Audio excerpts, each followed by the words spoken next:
let's talk about Denver weather. No, we do not get 300 days of sunshine here a year. People like to tell you that. It was actually started, it was in a newspaper in 1870. This was before they started keeping track of sunny days anyway.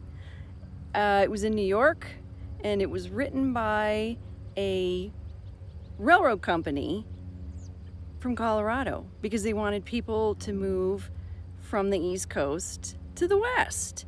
And so I'm sure it sounded like a good idea to say we have 300 days of sunshine here every year. We actually average about 245.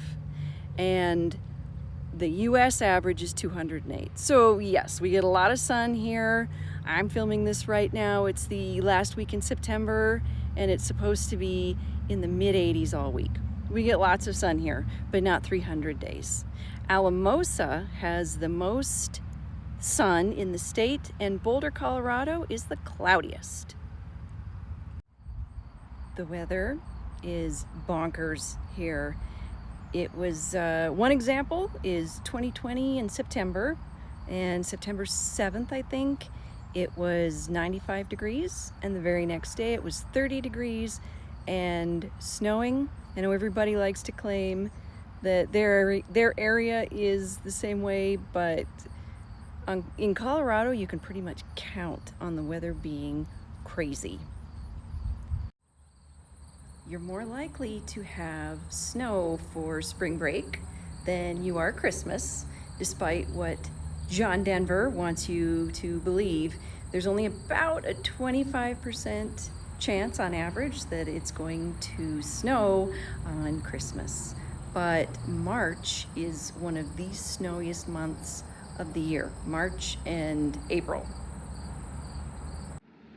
If you love rain, Colorado is probably not the place for you. We only average about 17 inches of rain a year because we're semi-arid or semi-desert.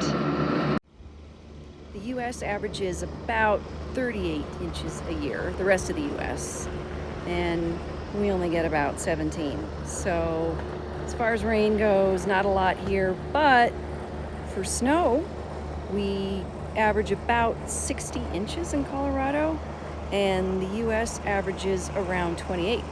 So we do get quite a bit of snow here. Obviously, a lot of that is in the mountains, but depending on the year, like last winter, for instance, we had a lot of snow last winter. It seemed to go on forever. So not so much rain, quite a bit of snow.